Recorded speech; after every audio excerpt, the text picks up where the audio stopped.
ဇူလိုင်လ12ရက်နေ့ကကုလသမဂ္ဂအသတ်မှတ်ထားတဲ့နိုင်ငံတကာမျှော်လင့်ချက်နေ့ဖြစ်ပါတယ်။အခုဒီဗီဒီယိုကြည့်နေသူတွေထဲမှာဘဝရဲ့ရင်ဆိုင်ရတဲ့အခက်အခဲတွေကြောင့်မလို့အသက်ရှင်ခြင်းစိတ်ပျောက်ဆုံးသွားတဲ့နေ့ရက်တွေရှင်သန်ခြင်းစိတ်ပျောက်ဆုံးသွားတဲ့လမ်းစာပျောက်သွားတဲ့အခိုက်အတန့်တွေခံစားနေရတဲ့သူများရှိပါသလား။ကျွန်မတို့ခုလောက်ပြောပြရစီ။ကျမတို့ဒီလိုမျိုးဘဝရဲ့အမှောင်ဆုံးနေ့ရက်တွေကိုဖျက်ဆီးရတဲ့အချိန်မှာကျမတို့မျှော်လင့်ချက်အကြီးကြီးရှိကြမလို့ပါဘူး။မနှက်ဖြန်ကိုအကောင်းဆုံးရဆိုင်ကြဖြတ်သွားမယ်ဆိုပြီးကိုယ့်ကိုအားပေးလိုက်တဲ့စကားသံတွေတသေးလေးတစ်ခွန်းရတယ်မျှော်လင့်ချက်ပဲဖြစ်ပါတယ်။လူဘဝကအနိုင်ပြီးရင်အမြင့်လာမှာဖြစ်တယ်။နိုင်တလဲမြင့်တလဲနဲ့သွားနေမှာဖြစ်ပါတယ်။ဒါကြောင့်မို့ကျမတို့ကဒီဟာဘဝရဲ့အဆုံးသတ်မဟုတ်ပါဘူး။မိုးရွာရဲ့နေ့ပြီးရဲ့ခါမှာ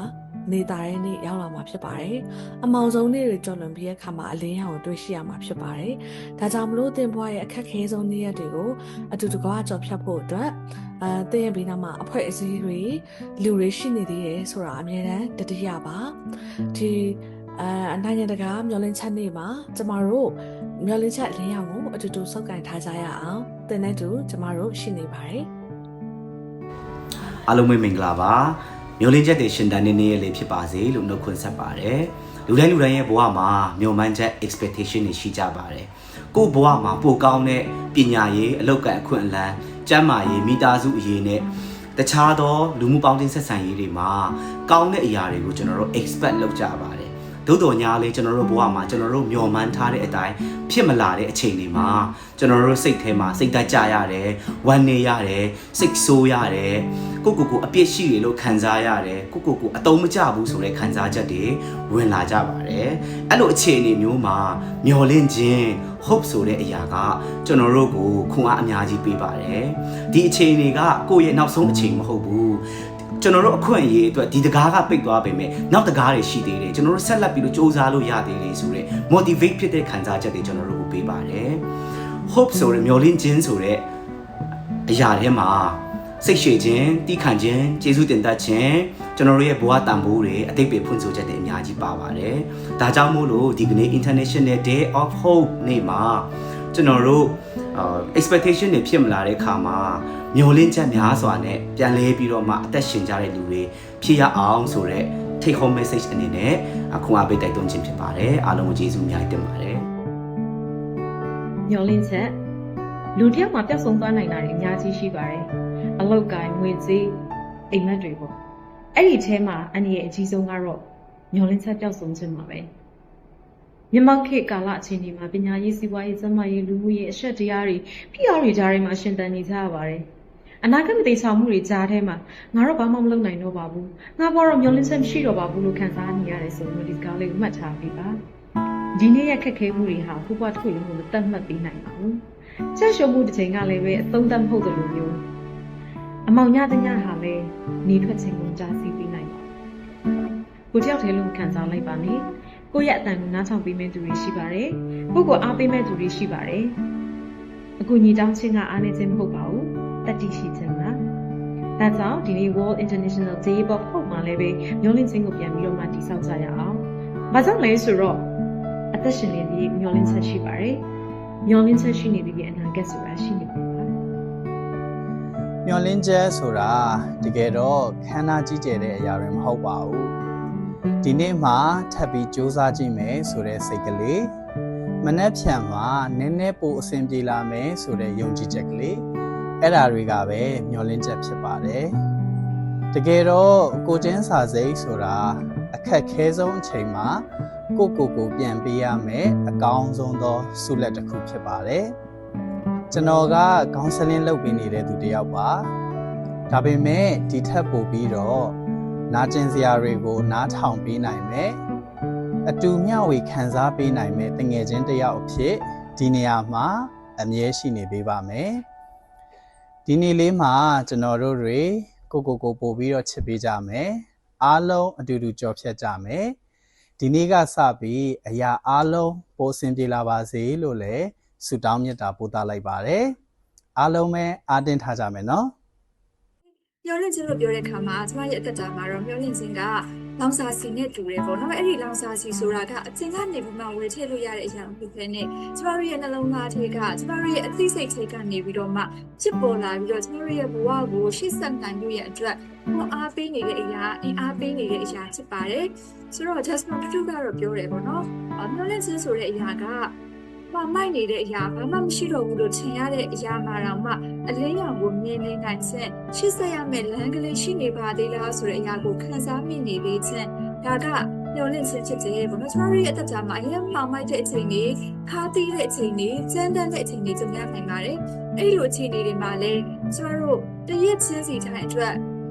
်မနက်ဖြန်မိုးလင်းတဲ့အချိန်ကနေစပြီးတော့မှတနေ့ကြာကိုဖြတ်တန်းတဲ့အခါမှာအကြောင်းချက်လေးတစ်ခုပဲဆိုရင်တော့လုံလောက်တယ်ပေါ့နော်။ဘာအတွက်ဆက်ပြီးတော့မှအသက်ရှင်ရအောင်လဲဆိုတဲ့အကြောင်းချက်မျှော်လင့်ချက်ကိုနေ့ရက်တိုင်းမှာကျမတို့ရှာဖွေပြီးတော့မှအကောင်းဆုံးချက်တန်းနိုင်တဲ့သူတွေမျှော်လင့်ခြင်းကြေဝါစွာနဲ့အသက်ရှင်နိုင်တဲ့သူတွေဖြစ်ကြပါစေလို့အားပေးချင်ပါတယ်။ ကျမတို့အခုချိန်မှာပြေဆိုရုပ်တဲ့ကာလဖြစ်လာတယ်။မျှော်လင့်ချက်မဲ့နေတဲ့သူတွေအများကြီးရှိလာပါတယ်။ကျမလည်းဒီမျှော်လင့်ချက်မဲ့နေတဲ့ဒီလူတွေအောင်မြင်ခဲ့တယ်။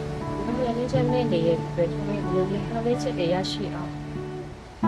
ပြုလုပ်ပေးရမယ်ဆိုရင်ဒီမျှော်လင့်ချက်မဲ့နေတဲ့သူတွေရဲ့ပြီးနားမှာနေပြီးတော့သူတို့ပြောတဲ့စကားလေးတွေကိုကျွန်တော်တို့နားထောင်ပေးဖို့ပြင်လို့အပ်ပါတယ်။ဘယ်လိုနားထောင်ပေးတဲ့အခါမှာလဲကျွန်တော်တို့ကတို့နဲ့အတူရှိတယ်ဆိုတော့သိခံစားမှုတွေရရှိအောင်သူတို့ပြောတဲ့စကားလေးတွေကိုပေါ့တော့ judgment တွေမလုပ်ဘူးဆုံးဖြတ်စီရင်ပြီးတော့ဒါမျိုးလာလားဆိုတဲ့စိတ်သက်ချက်လေးတွေချပြီးအရင်မရေးချပါတယ်ဒီလိုမျိုးလုပ်ပြီးဒီလိုမျိုးနားထောင်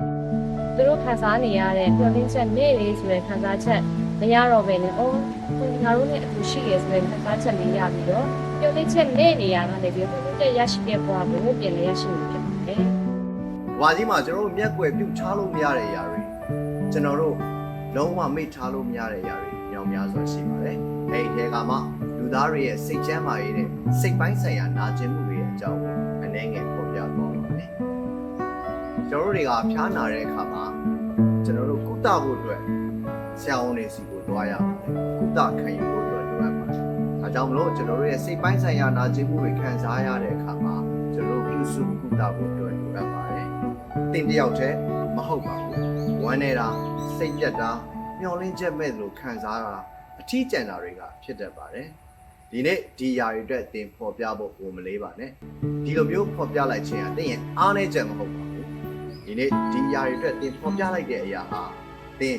ခြေလမ်းတစ်ခုစတင်လိုက်တာဖြစ်ပါတယ်။သင်ရဲ့စိတ်သက်မြင့်တင်လာဖို့အတွက်သင်ရဲ့မျောလင်းချက်တွေပြည့်ဝလာဖို့အတွက်သင်ရဲ့ခြေလမ်းတစ်ခုစတင်လိုက်တာပဲဖြစ်ပါတယ်။မှောင်တဲ့နေ့တွေကတော့ရှိကောင်းရှိပါလိမ့်မယ်။ဒါပေမဲ့ကျွန်တော်တို့အတွက်နက်နက်ခင်းအလင်းတစ်ကတော့အများနဲ့ရောက်လာတာပဲမဟုတ်ဘူးလား။မျောလင်းချက်လို့ပြောတဲ့အခါမှာကျွန်တော်တို့ကအလိုလျောက်ရောက်လာတဲ့အရာမဟုတ်ပါဘူး။မျောလင်းချက်လို့ပြောတဲ့အခါမှာကျွန်တော်တို့ဖန်တီးပြီးဆောက်ယူရတဲ့အရာဖြစ်ပါတယ်။ကျွန်တော်တို့မြန်မာနိုင်ငံသူနိုင်ငံသားအားလုံ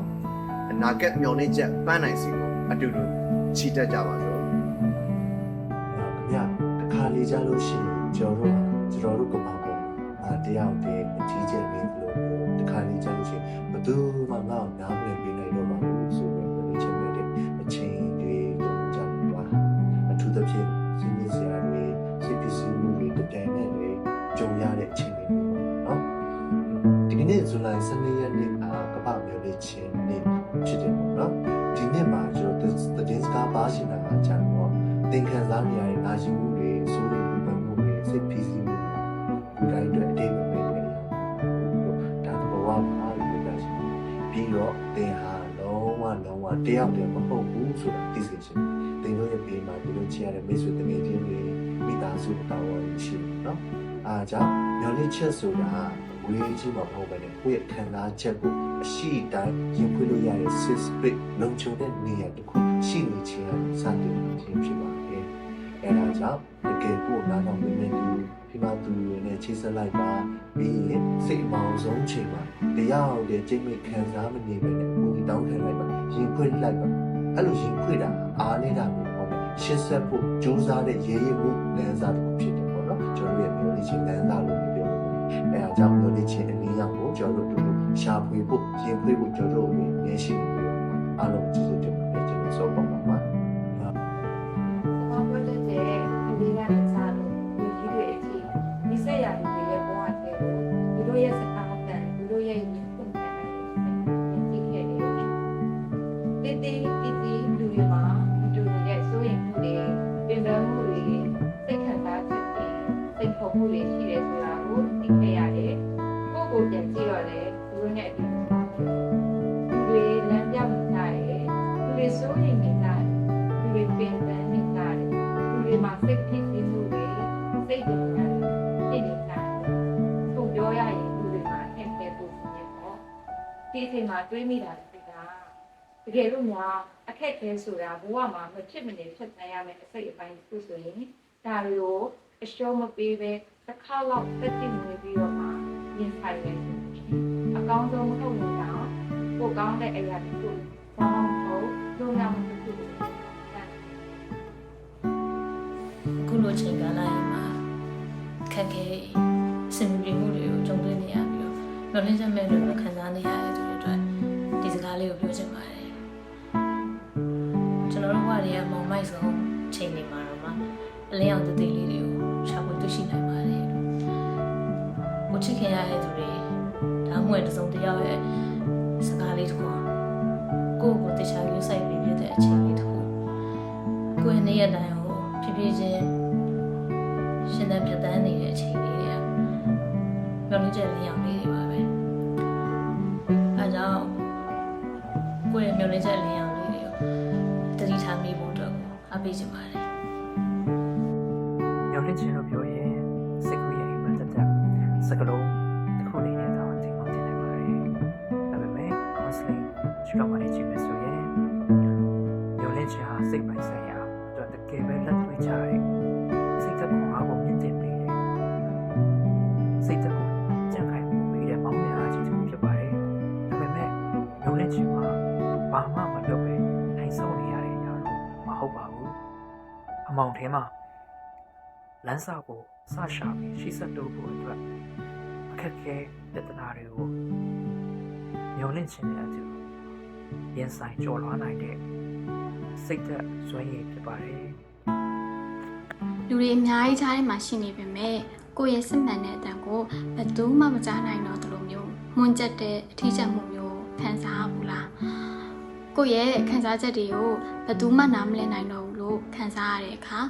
အတန်ထွက်မလာတဲ့နာကျင်မှုတွေနဲ့အတူကျမတို့တွေကမျက်နှာဖုံးတွေတက်ထားမိတတ်ကြတယ်အဲ့လိုပတ်ဝန်းကျင်ရဲ့မျှော်လင့်ချက်တွေလူမှုအတိုင်းဝိုင်းရဲ့စီမင်းစည်းကမ်းတွေကြမှာကိုယ့်ရဲ့စစ်မှန်တဲ့ခံစားချက်တွေကိုဖျောက်ဖျက်ပြီးအဆင်ပြေပါတယ်ဆိုတဲ့မျက်နှာဖုံးကိုတက်ဆင်နေရခြင်းဟာစိတ်ပိုင်းဆိုင်ရာပင်ပန်းနေမှုကိုဖြစ်စေပါတယ်လူရဲ့ရှိမှပြုံးနေပေမဲ့စိတ်ထဲမှာတော့ပင်ပန်းနေတဲ့အခါတင်မှာပြောပြခြင်းပေမဲ့ထွက်မလာတဲ့စကားလုံးတွေရှိနေတဲ့အခါအဲ့ဒီခါဒီမှာတစုံတစ်ယောက်ကတင်ကိုစစ်မှန်စွာနားထောင်ပြီးဖို့လိုအပ်တယ်ဆိုတာပြောပြခြင်းပါတယ်တင်ကဘယ်တော့မှတယောက်တည်းမဟုတ်ပါဘူးအတူတူနားထောင်ကြမယ်အတူတူကုစားပေးကြမယ်သူတွေရှိကြတယ်နော် ချိန်မှမထားတဲ့ဘဝရဲ့အချိုးကွေးအသေးနဲ့အသက်ကြောင့်နေကြတဲ့မှာဒုက္ခတွေဝမ်းနည်းမှုတွေနာကျင်မှုတွေနဲ့ရင်ဆိုင်ဖြတ်သန်းနေရပါဘူးဒီကနေ့ထူးထူးရဲ့ဖို့စုတောင်းနေတာကိုပူတာချင်ပါတယ်နာကျင်မှုဝေဒနာတွေနဲ့ဆိုပြညာနဲ့ကြပါစေကိုယ်အချစ်ခံရဘူးလို့ထင်ရတယ်လေအချစ်ခံရပါစေကိုယ်လေးပူချစ်တဲ့လူသားတွေဖြစ်ကြပါစေကိုယ့်ရဲ့သားစုမိသားစုရဲ့အချစ်တွေညာညာပုံနဲ့ခံရပါစေသက်ဆိုင်ပါတရားတွေစီကအပြည့်တဘောဆောင်တဲ့စွမ်းရည်ရရှိကြပါစေ။ဖျားသခင်ရဲ့ချစ်ချင်းမြတ်တာထွေးဝေခံတာပါစေ။နော်ရင်ဆိုင်ချက်တိုင်းရတဲ့အချိန်ဒီဒုက္ခတွေထဲကနေ